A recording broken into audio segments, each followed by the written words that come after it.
All right, everybody, can I have your attention, please? I lied earlier. We're going to do a little switch. We're going to hear from our keynote speaker first before the final summit packet. So it is my pleasure to introduce to you Professor AbuKhalil, who is Professor of Political Science at California State University, Stanislaus. Professor AbuKhalil will be presenting today in a lecture titled The Arab League in the Age of Arab Uprisings. And there will be time for a question and answer session after his remarks, so be thinking about it during the speech. So welcome, Professor AbuKhalil.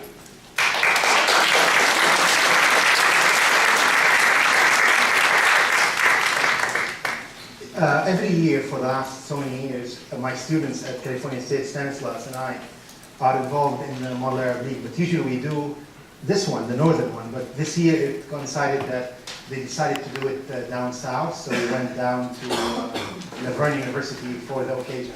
So I have been around the Model Arab League simulation conferences for all these years, and I hope you get something out of it, as I sure am you will. I was thinking as I was driving here about the role of the Arab League and the difficulty of the assignment you have before you. It isn't easy at all for students to simulate or assume the role of Arab governments and Arab leaders, especially in meetings of the Arab League. The Arab League is notorious among the Arab people for its ineffectiveness, its incompetence, its deception, its subservience to outside powers, and its certainly failing to represent the aspiration of the Arab people on whose behalf they speak. So I am aware that there is far more than diplomacy that is required of you as you come here to speak on behalf of these governments. And I also am aware that the real Arab League is a far more contentious place, a far more acrimonious place than whatever disagreement and acrimony you have had over the last few days. I will just give you an example. In 2010, I was visiting Qatar to do a show for Al Jazeera network at the time. That's before I was banned from the network, I should point out.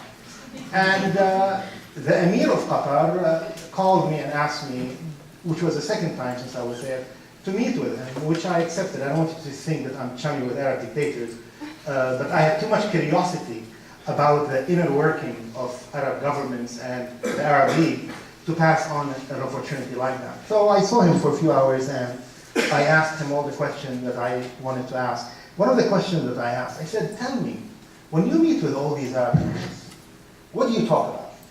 Like when they close the doors and they kick out the press and the junior diplomats, what kind of talk take place behind closed doors? And he told me, well, I'll tell you the last time I met with Arab leaders, which was one of the summits that they had.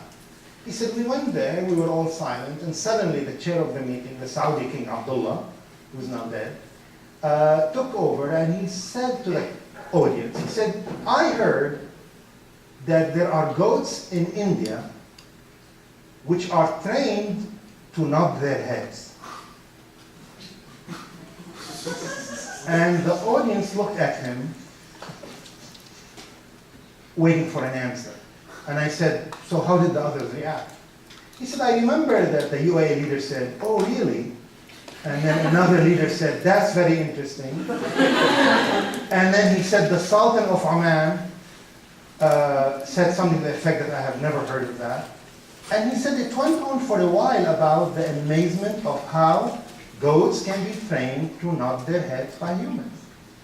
And he also snuck in, he said that the king also managed to ask him, the Emir of Qatar, to ban me from ever appearing on Al Jazeera. So this is an example of Arab leaders, what they talk about. In reality, the Arab League had a very paradoxical mission over the decades. And I was thinking about that as I was preparing for my remarks, which is there have been like 5 stages in the history of the Arab League.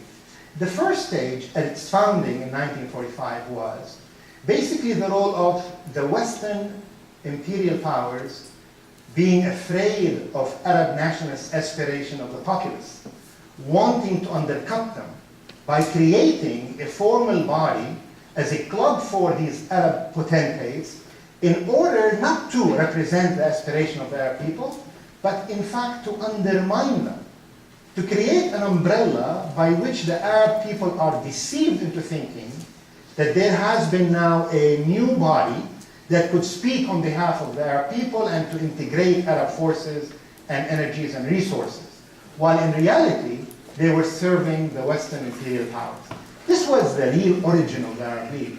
The Arab League, in fact, was intended as a Western league that was serving non-Arab parties. The second phase of the Arab League was the phase in which people around the Arab world actually looked forward to the meetings of the Arab League and expected something to be done.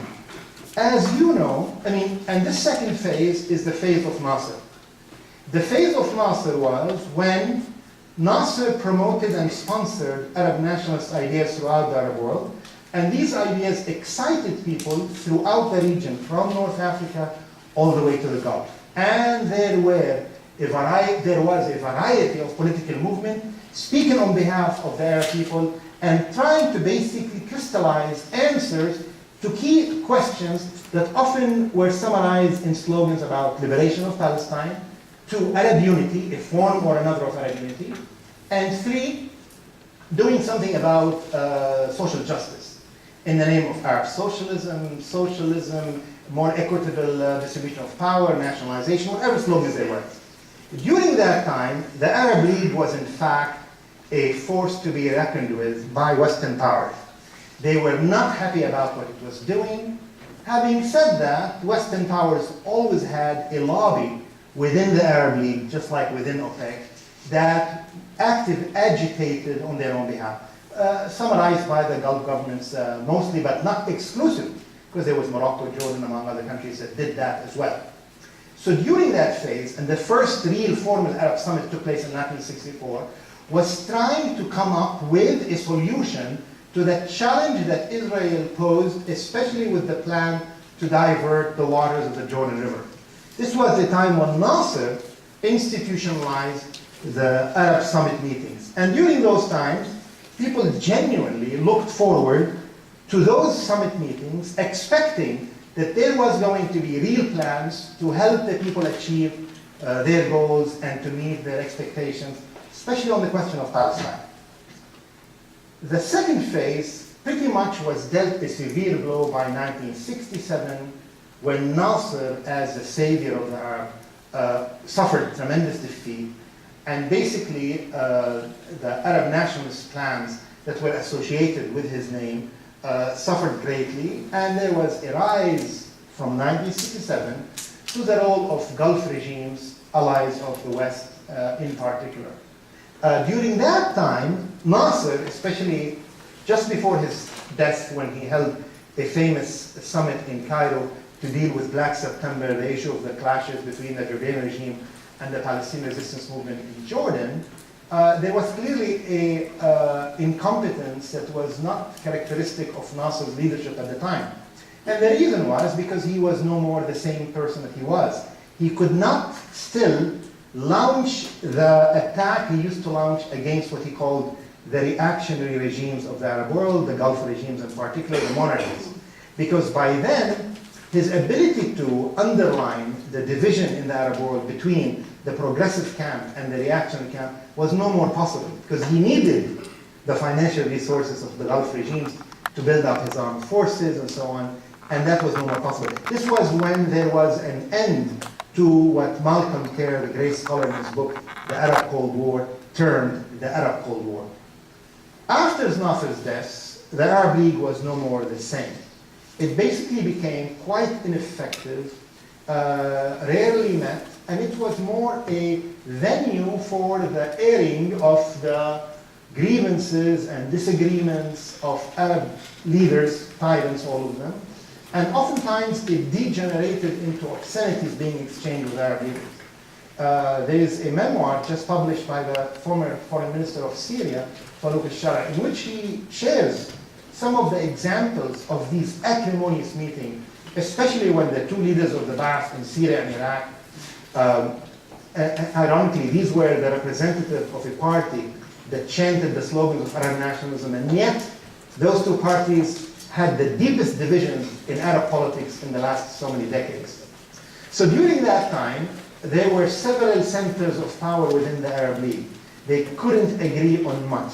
You had the Iraqi center of power, you have the Egyptian center of power was diminished, especially after the isolation of Egypt after 1979 in the Camp David agreements. And there was the Syrian center of power, and of course the Gulf regime center of power under the umbrella of Saudi Arabia. The multiplicity of centers of power prevented the formulation of an apparent Arab plan. And we know now from the various declassified archives of the United States government, among other governments, there was a clear attempt by the West, the United States in particular, to undermine any efforts of Arab integration or Arab unity by these powers, and to reinforce the segmentation in Arab society.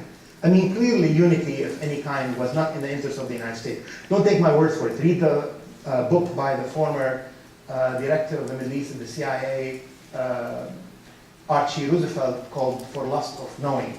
And in that book, he says that in the Cold War, the United States government basically conflated Arab nationalism with communism.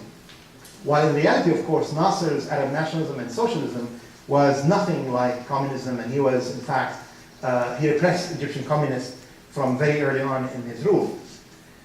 So during this time, there was not much that the Arab League was able to present. And by that time, the Arab people no more paid attention to those meetings. When Nasser presided, Arabs, I remember as a child, would listen to radio stations, they used to call them transistors, to hear the faint voice of Nasser coming all the way from Egypt. I was in Lebanon. And they were expecting real answers to their pressing problems on. Nobody looks forward to those meetings. People basically make fun of them. You've seen many cartoons on social media every time Arab leaders meet in those summits. The fourth phase of the Arab League was what I call the tripartite centers of power. After the Iraqi Saddam invasion of Kuwait, there was a clear centralization of Arab regional power by three states: Syria, Egypt, and Saudi Arabia. Those three states maintained a solid hold over the Arab regional, certainly repressive order from that time all the way to basically until 2005, until major development in Lebanon, assassination of Hariri, and the break between the Syrian regime and the Saudi regime. So despite all the rhetoric you hear these days, Saudi Arabia and the Syrian regime were very close allies for much of the contemporary history, and the Saudi regime was in fact a major benefactor of the Syrian regime for all these times. And of course the United States was not far behind, with the exception of a brief period in the first phase, first administration of Ronald Reagan. The United States had close relationship with the Assad regime, and of course you remember, or you read, that the Assad regime participated in the war, the first Gulf War it's called, of 1991, when Egyptian forces and Saudi forces and Syrian forces tokenly participated in the major American war offensive against Iraq in that time. So in that time, the United States basically ran the show. It coordinated with this tripartite centers of power to make sure that the Arab League would preserve the regional order and that there would be no more adventurers. That's why if you probably have read or remembered, Qaddafi at one point had a brief spat in the Arab League with the Saudi king, when in fact his words were misunderstood, because he was part of the repressive regional Arab orders, despite his fulminations and so on. And during that time, nobody was allowed to deviate from whatever line was set by these three powers. That changed markedly. So that fourth phase was very much, the United States did not want much from the Arab League except to calm down the aspiration or expectation of the Arab people, especially on Arab-Palestinian issues. So usually these summits would be held in order to de-escalate the Arab popular rhetoric about Palestine, and to make sure that whatever comes out is going to be lower than the expectations, as low as the expectations of the Arab League have been towards their leaders. The last phase is during the Arab uprising. And basically during the last phase of the Arab uprising in Arab League, it had two parts. In the first 2 years after the Arab uprising, Qatar ran the show. Qatar ran the show. The Saudi king was pretty in a feeble case. He was very weak and largely incapacitated. And for some reason, he did allow Qatar to rise, especially with the ascendancy of the Muslim Brotherhood. And the Qatari regime is a sponsor of the Muslim Brotherhood in the region. And at the time, the Muslim Brotherhood were perceived to be on the ascendancy. They were on the ascendancy in Tunisia, they were on the ascendancy in Libya, they were on the ascendancy in Egypt, and they were on the ascendancy in Syria in the early phase, before some alternative splinters took over from the Syrian rebel forces. During that time, Qatar ran the Arab League summit meetings. It decided who would attend and who wouldn't attend. And pretty much the Saudi regime, rather surprisingly, allowed its nemesis for many years, Qatar, to play that role. Perhaps because Saudi Arabia was rather awkward or ill-prepared for dealing with the consequences of the Arab uprising. Saudi Arabia felt that the order that it had protected with the United States and its partners Syria and Egypt was no more. The major figure, Hosni Mubarak, was overthrown. There was a new regime in Tunisia, and of course the former Tunisian dictator was welcomed into Saudi Arabia. The Saudi regime also made an offer, in fact, to Hosni Mubarak to be hosted in Saudi Arabia with his family for the rest of his life, but he turned down that invitation and he said that he would like to die in his own homeland, even in jail. Of course, they later put pressure on the Egyptian government, which was receiving billions of dollars, in order to lighten the sentences that were going to be issued against Mubarak and his cronies and so on. But for the first 2 years of the Arab uprising, Qatar had the ability to control the agenda of the Arab League. In the last 2 years, things changed drastically. Saudi Arabia is now running the show, along with a regional order that it had established under its own firm command. And under that firm command, there's a clear agenda set which has clear outline. Several elements of it are now available. One of them is that to the denigration of the centrality of the Palestinian problem. The Palestinian problem is not going to be seen, portrayed, presented, dealt with as a core Arab issue anymore. Rhetoric here and there will be allowed, but no more than that. And there would still be adherence to the so-called Saudi Peace Initiative of 2002, which was agreed on by all Arab governments, including the Syrian regime, which basically stipulated that Arabs would make peace with Israel if only they would withdraw from 22 to 23% of historic Palestine. The second element of that new order is to spearhead the Arab counter-revolutionary forces. Saudi Arabia, Qatar, its allies were now forging ahead with a counter-revolution throughout the region. They no more could rely on the United States to preserve the old order. As you now know, Hosni Mubarak and Benjamin Netanyahu were on the phone with Obama on a daily basis to basically allow the Egyptian dictator Mubarak to use whatever force necessary to stay in power. And as you probably remember, the US government did exactly that. Hosni Mubarak was allowed to use as much force as he did, and he killed something like 1,000 people in the time before he was overthrown. And now, of course, the United States, after he left power, want to take credit for the change that took place in Egypt. This is very much reminding me of Obama's stance about what first happened in Tunisia in late 2011, right? 11? 10? Late 2010. At the time, the United States government was supporting the Tunisian dictator, and in fact, his chief of staff of the army said in a famous interview in the Egyptian newspaper that there were recommendations by Washington that he would organize a coup d'etat to preserve the regime, to prevent a revolution from forging ahead.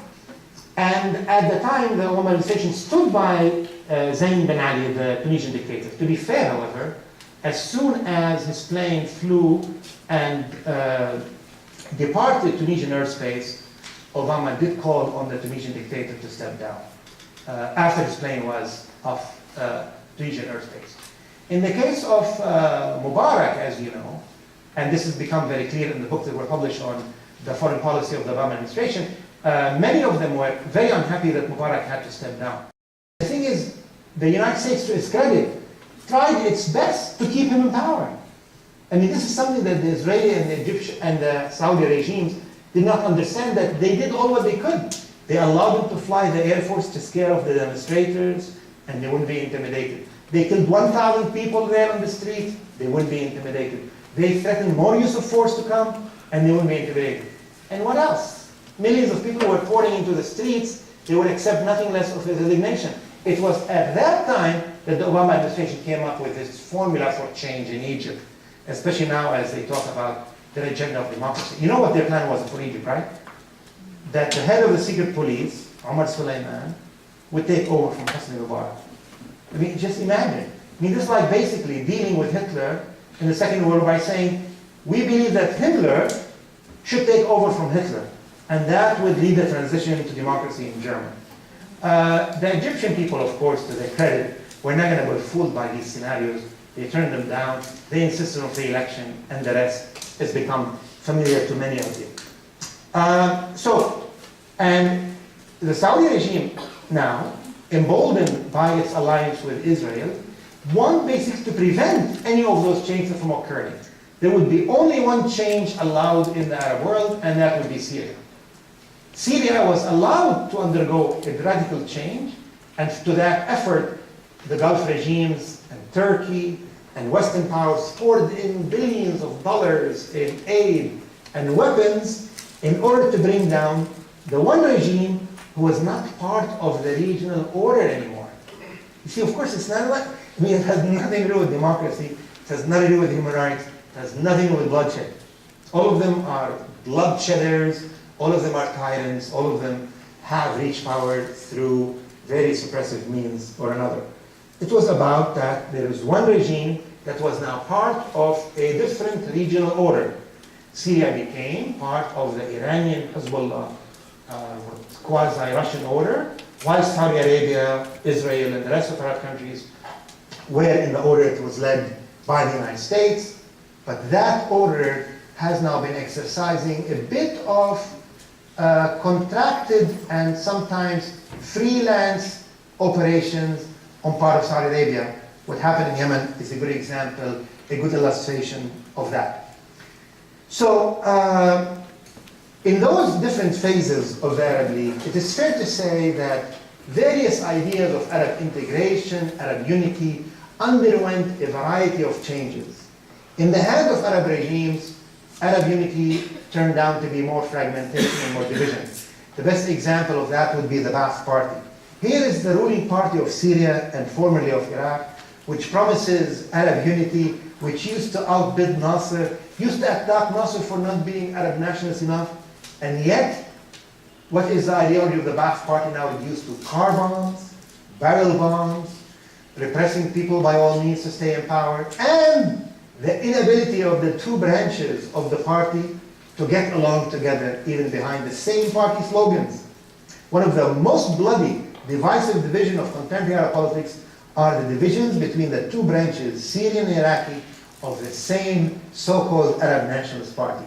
I mean, that explains the cynicism that many Arabs exhibit towards the Arab League and various Arab leaders and their organizations. So pretty much now, I have to say, it is in that context that you are expected to play a role that is very hard and difficult to roll. I mean, I oftentimes have to have a discussion with my students before we embark on the trip. I mean, I have to brief them on the psychological preparation. I mean, what do you say to somebody who is sitting here representing Libya, pretending that he or she speaks on behalf of a government where there is no government, where there are feuding militias, where the various claimants of governments are fighting it out with fighter jets and various forms of car bombs and so and militancy and so on. I mean, how do you sit here and represent either the Syrian government which basically now is in the hands of a regional order that is decided way outside of Damascus, which is engaged in the killing of the Syrian people, or if you are sitting here representing the Syrian opposition groups and rebels, who also are, before even reaching power, exhibiting their form of repression, forming an alliance of varieties of religious absolutism of the Bin Ladenite type, and who also are also engaged in the killing of their own people, inventing the so-called artillery of hell, which is a homemade form of a very bloody, indiscriminate cannon that they use against civilian targets in Syria. Or you stand here on behalf of the Arab potentates of the Gulf, Qatar, Saudi Arabia, or the rest, which basically cannot even decide on their own economic policies before consulting with outside power who have their own agendas like the United States and Western powers. Or in Saudi Arabia today, where they have decided to crush an uprising in Bahrain, a largely peaceful uprising, by virtue of their fear of a disturbance of the regional repressive order. Or now they have decided to become rather mimicking of Israeli regional behavior of sending their fighter jets and bombing at will.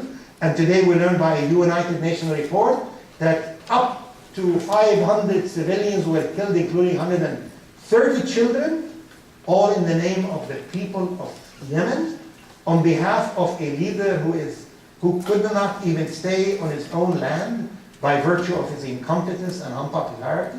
I mean, these are the missions and the tasks that are asked of you. I mean, maybe 3-4 years ago there was more hope, there were more aspirations and so on. But now there is really a new phase of Arab despair that is sinking in. The feeling that the Arab people are yet again not allowed to seize the moment and to build a system that speaks on their own hopes and crushed dreams for all these decades. Because the United States, basically the United States, largely the United States, along with its own puppets in the region, doesn't feel that Arab democracies are in the interest of America and the West. Because they don't want them to decide what is in their best economic and political interest. You look at every single case in the region, and you can point out to the United States playing a role of a saboteur to democracy in the region. Wherever democracy reared its head, wherever it tried to make an appearance, the United States and or its clients crushed that promising moment because it is against their interest, or so they decide. Maybe it's against their short-term interest, but on the long term, I mean, they are going to have the accumulated grievances of population that have been repressed by clients of the United States that are armed by the United States. Last year alone, Saudi Arabia, one of the worst oppressors of human rights in the world, the most misogynistic, intolerant, religiously exclusivist power in the world, that power purchased more than $80 billion of arms, and largely from the United States and its Western allies. I mean, that is the picture that is out there. However, lest I leave you before I hear from you with a picture of doom and gloom, I need to tell you, especially those of you who are trained in Arabic, that if you look at the contributions of Arabs in social media, the avenue where they can still express themselves, even with the heavy hands and eyes of the government spying on, they are trying to be subversive.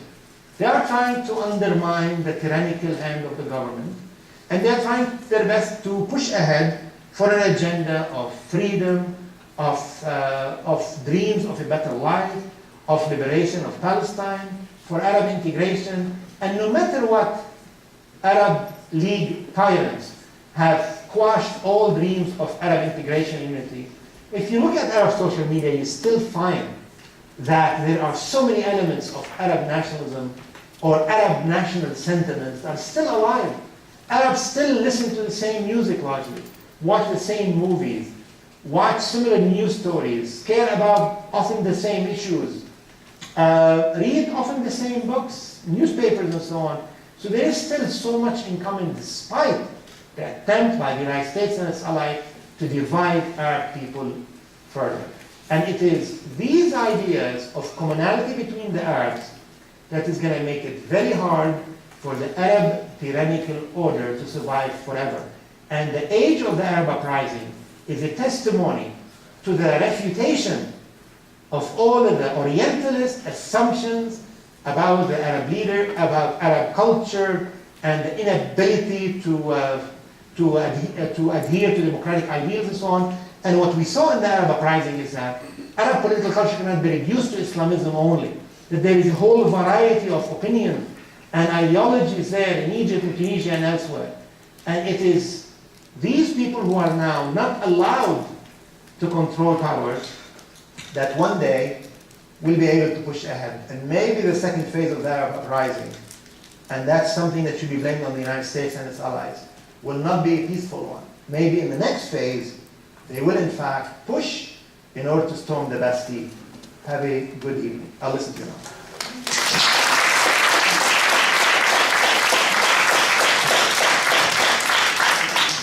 Professor Assad, for this interesting 30-minute talk. And I would like to open the floor for like 15 minutes, not more than 15 minutes for question and answer. Maybe you can take like 3 questions at a time and let Professor Assad respond for this question, okay? So, was my bottle of water taken from me? What? I think my bottle of water was taken. Oh, I put it there. Yeah. I thought it was confiscated. Okay.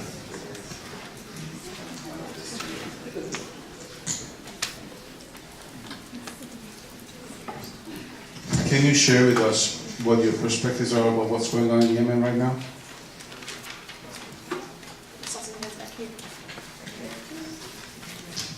There's so much about what's happening in Yemen. Can we have like 3 questions at a time and then you can respond to it? Or do you want to respond to each question? I think I'll respond and then, Okay. but provided I don't go too long in the answers. Very briefly, quick. Okay. Do not be swayed by the various elements of Western media coverage of Yemen. Several elements of the story you need to remember. One, that it is not entirely about the Houthis. The Houthis is a movement that became aligned with Iran, but previously was an independent, homegrown movement. In fact, in WikiLeaks, the United States official document dismissed Saudi claims about being armed by the Iranian government. In fact, most of their weapons are home. They bought them from the army of Yemen or from the black market. The second element is that sectarian divide in Yemen is not as neat as people think. This is not typical Sunni Shiite. I mean, some of the tribes in Yemen, for example, the Hashid tribe, dance between Sunnism and between Zaydism. And Zaydism is not even Shiite 12-er Islam. It's a very different branch that is totally different, distinctive from Shiite 12-er Islam. I mean, look at the Zaydi assessment of the role of the first 2 rightly guided caliphs. It's quite a different view than the Shiite 12-er view. The other element of the story is that the Houthis would not have been able to get as far as they did, all the way to Sana'a, if they did not align themselves with other forces within Yemen. And let us remember the Yemeni revolution, which started, uprising, which started at the age of the Arab uprising, was crushed by virtue of the intervention of the United States, Saudi Arabia, and Gulf regime, did not want to allow the Yemenis to create a free election. And they installed, again like the Egyptian scenario, the vice president of Ali Saleh to be the dictator. So I think what is happening in Yemen is Saudi Arabia is becoming way too aggressive, even by its own standard. And instead of resorting to covert operations, they now want to be very assertive, again, mimicking the Israeli style and mode in order to impose the Arab regional order of dictatorship. Only Syria is allowed to change government, but not anyone else. Okay. Thanks. Is the Arab Spring dead? Where's that question? He's over there. Yeah. Is the Arab Spring dead? Absolutely not. In fact, you have to remember that, I never call what happened as Arab revolutions. We never had a revolution. If you define it by marks like the change in the instruments, control of the instruments of power, we haven't had any of that whatsoever. Look at the billionaires of Egypt, billionaires of Tunisia, billionaires of, they are still in charge to a large degree. What we have is, however, a revolutionary process I mean, look how many years the French Revolution took before it assumed a shape. You know, there's a famous exchange about Henry Kissinger when he met Zhou Enlai, the Chinese foreign prime minister, in 1951, and he asked him famously, what is the Chinese Communist government view of the French Revolution? And famously, Zhou Enlai told him, it's too soon to give an opinion. It's too soon to tell. And the same thing I would ask for the Arab uprising. It's way too soon. I think what we have entered is a process. The first phase of it was peaceful. And if you are anybody who is an activist in the region, you will draw the conclusion that peacefully we are not going to allow to take over our power. I think there will be a violent phase. And this is why the fundamentalist bin Ladenites are now trying to make a step in. And of course with the support of Turkey, Qatar, and Saudi Arabia. But I think the other sides that are now been silenced will make an appearance, secular forces, and they are not insignificant. We've seen them in Egypt, and Tunisia, and elsewhere in the region. So I think it's far from being over. It's too early to tell. This is a process we entered, and it's going to take years, perhaps decades, before we can tell this has been the era of the Arab revolutions. It just started. Go ahead. Yes, thank you for your insight, sir. My question is regarding the struggle between democracy and authoritarianism that the region is struggling with right now. My question is that really the question of democracy versus authoritarianism, or is it a matter of power being consolidated too centrally? Is perhaps decentralization a better form of governance for the region? Well, I mean, I've never been one of those who Arab intellectuals who speak about democracy and human rights as recipes of solutions and so on, because I believe that, we're not going to be allowed to have elections. And whenever we have elections, like in Lebanon, we have free elections, so-called, but billionaires control the elections. In Egypt, billionaires control the elections. So in Tunisia, look at the showing of one billionaire who nobody knew except that he was very wealthy. And he was able to seize the second largest amount of seats in the Tunisian parliament. So I'm not that keen about that. I think before the Arabs achieved independence from Western power, all the slogans of democracy are going to basically imply the ability of billionaires and their sponsors, the Western capitals, to mold and shape governments in a way that is in agreement with the World Bank, IMF, and Western powers. And in the name of democracy, and so many dictators have ruled and are ruling in the Arab world and elsewhere. I think what people should be focusing about are the pressing issues of social justice, liberation of occupied lands in Palestine and elsewhere, to deal with the sectarian poison in the region that have been raised, nurtured by the ideology of Wahhabism and its like and so on. The threat of Western military intervention at will, bombing Yemen and elsewhere by the US government without any due process to those who are being killed. We should be addressing those issues as well, I think. Hi, thank you. Recently, the new Prime Minister of Iraq came to the US and did a little media tour. And he kind of offhandedly said that he thinks that his friends in Iran and in Saudi Arabia should stop meddling in regional affairs. Do you think that the Arabic world should kind of go beyond this idea of an Arab League and Arabic unity and look more inwardly and looking to their own centralized or non-centralized ability to be independent and sovereign? Well, I think that the issue of whether Arabs should have the right to self-determination is an issue that I thought was settled a century ago. But it seems to me when it comes to the Arab world, you have to assert it. You have to assert the right of the Arabs to have the right to self-determination. In reality, that's being denied to them. It's being denied more than a century after the rise of these ideas, out of Woodrow Wilson and others at that time. I do believe that there is, region meddling, but when we think about region meddling, it seems to me it is too self-serving for the US government, because as if like only Iran and Saudi Arabia are interfering, when the United States is the bigger meddler in all Arab affairs in the region, and often against the wishes of the Arab people themselves. So yes, there is a very bitter feud going on today between two regional orders, and that regional order is spinning into these proxy wars going on. The war in Syria, in my judgment, by 2013, pretty much was out of the hand of the Syrian people. The war in Syria is now in the hands largely of outsiders. Hezbollah and Iran and Russia decide on behalf of the Assad regime, and Turkey, Saudi Arabia, Israel, Qatar, United States decide on behalf of the various menu of Syrian rebel forces. Regional meddling, what about international meddling? But yeah, self-determination would be a good thing. Okay, go ahead. Thank you for the lecture, sir. I have a question about, you said that Syria doesn't have a government. Do you think one of the reasons why is because President al-Assad was just elected in 2014 for third term of 7 years? Because they don't have a different government. There's no new perspective because he's the one who's been leading for the past 20 years. Okay, yeah, that's my question. Right, I didn't say, when I said about there's no government, I was talking about Libya, but Syria I might as well throw in, it's a new situation.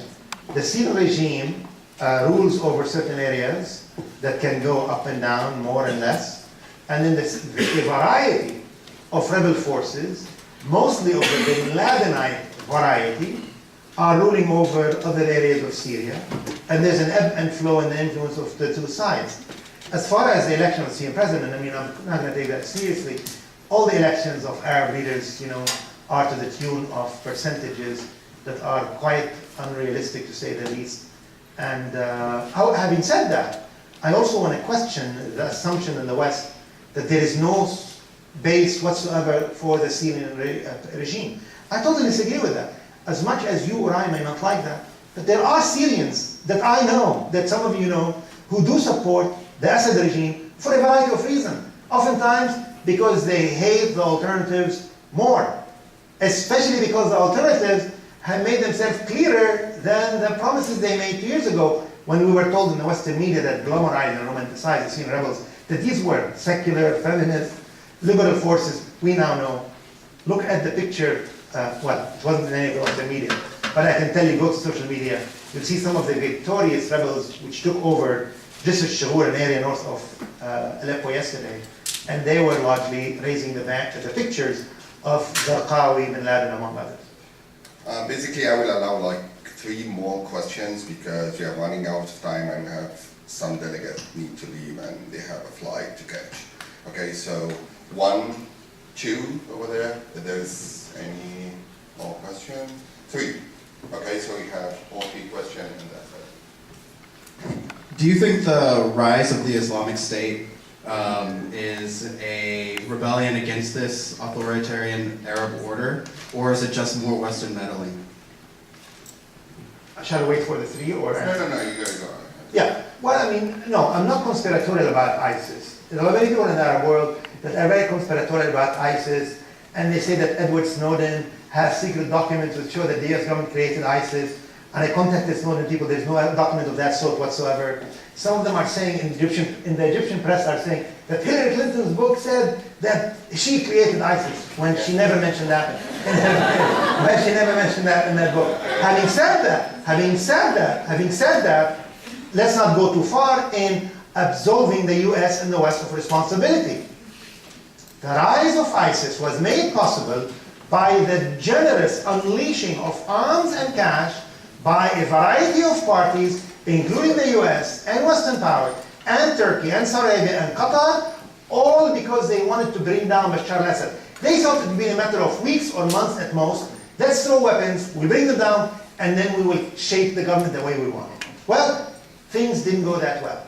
Having said that, there is also a correlation between the ideology of ISIS and the ruling ideology of Saudi Arabia, which is radical Wahhabiyya, which has poisoned our region for more than 2 centuries. Okay. Second. Excuse me, can I speak in French because it's easier for me? Okay? Okay. It's one English. Ok. Ma première question est, le printemps arabe a commencé par la Tunisie. Pourquoi la Tunisie alors que la Tunisie était le pays relativement le plus stable dans le monde arabe, d'une part, à part la corruption et la dictature de tous les présidents. Et en plus, elle a réussi son processus démocratique. Est-ce que ce soulèvement ou bien révolution ou bien le printemps arabe a choisi la Tunisie comme un modèle? Et 2, excuse-moi monsieur, Et ma deuxième question, le rôle de l'image dans le printemps arabe, avec les informations, avec les news, et surtout l'intervention d'Al Jazeera. Excusez-moi, c'est la troisième et la dernière. I'm sorry. Is this an outline of a book? And, revenons au ISIS. Est-ce qu'il y a des similitudes entre ISIS et le plan Marshall de la Deuxième Guerre mondiale? Mais le plan Marshall était plus qu'économique, alors ISIS était géopolitique et voire une autre carte géographique du Moyen-Orient et du monde, avec surtout ce que s'était passé en 2006 au sud du Liban. Okay, can you first translate the question for the audience and then? I will start now. Okay, very fast. Right, I mean, the question was about Tunisia and why Tunisia was the place where the Arab uprisings were born, and the significance of that, and whether the Tunisian model is being emulated by the Arab people elsewhere. And he also asked about the role of images in the Arab uprising and the role of Al Jazeera in particular, if I understand you correctly. And he also asked about ISIS, whether it's going to trigger another world war and so on, if that's a fair summary of what you asked. Well, I mean, let me say that certainly the choice of Tunisia is very interesting, and it is interesting for another reason that is usually not mentioned, which is only a year before the Arab uprisings, the head of the IMF made a speech in which he praised the model of Tunisia and said that Tunisia is a good example of good governance. And Tunisia, as you know, was always hailed by Western powers as the best example because of repressive secularism, economic policies that were designed for the benefit of the World Bank and the IMF and so on. And he was very effective as a tyrant. They really loved that model. In fact, a few years before the Tunisian uprising, the famous Mo Ibrahim Foundation in London gave the award of good governance to the Tunisian dictator of Ben Ali. I think the reason why Tunisia was the first place was because it had always had, despite whoever was in charge, a very rich political culture. There is so much pluralistic culture in Tunisia.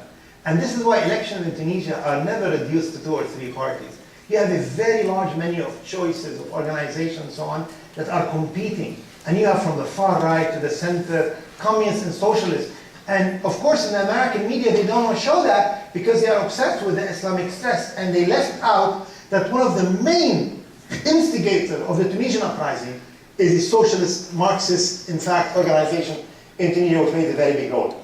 Is Tunisia going to be a model? I am not sure about that, and maybe it shouldn't be, because the Tunisian model has now been managed jointly by Qatar and Saudi Arabia in order not to allow the winners of the election, a variety of the Muslim Brotherhood in Tunisia, to basically exercise power so that there would not be the turmoil that happened in Egypt.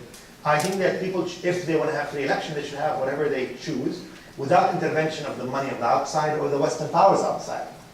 About the role of images and so on, there's no question that Al Jazeera played a role in instigating uprisings, encouraging them, I should say. I mean, it doesn't speak on behalf of the Arab people. I don't want to take the independent will away, the agency of human agency away. But if you look at the case in Egypt, in Tunisia, and Syria, Al Jazeera was not broadcasting the news. Al Jazeera was mobilizing and educating people. Al Jazeera totally threw away any pretense of professional journalism, and that explains the dramatic decline in the fortune of Al Jazeera and its appeal throughout the region. I mean, now people view it as a sectarian voice of a Qatari regime, indistinguishable from the various voices of the Arab regimes in the region.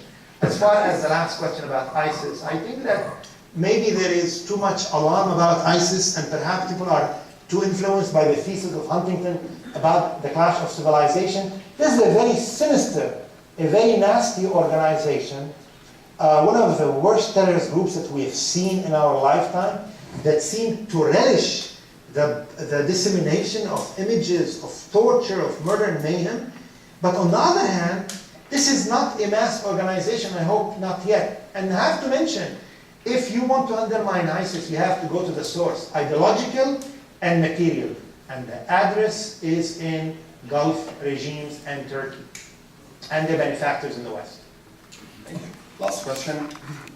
Yeah, thank you for your time. Earlier you were talking about how the Arab Spring was kind of going to push into this more kind of violent aspect. I feel like we're already seeing chaos and violence throughout myriads of different countries and regions within the Middle East. So my question is, don't you think it might already be there?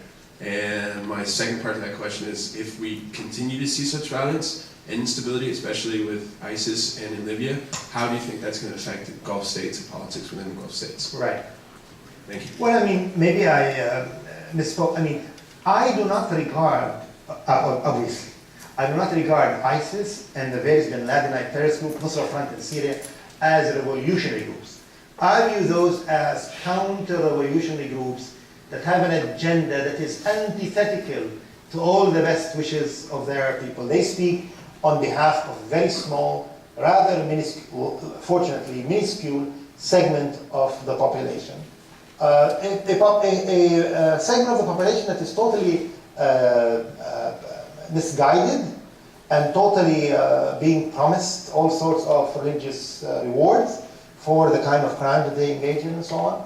So I don't view them as part of that. I'm talking about people who are wishing for the Arab society to progress further. ISIS and those kind of types of organization want to take us back many centuries back in history. As far as, what's the second part of the question?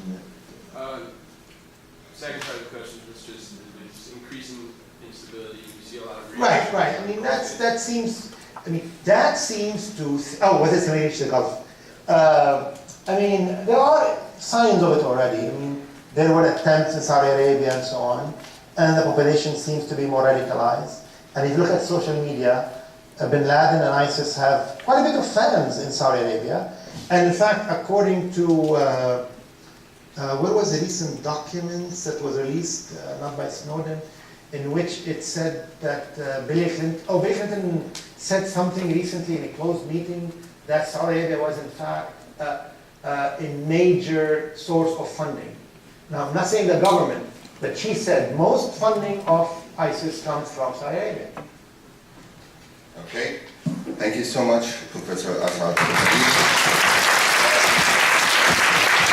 course, we will continue the discussion with Professor Assad after the award ceremony, if he stay with us for the award ceremony.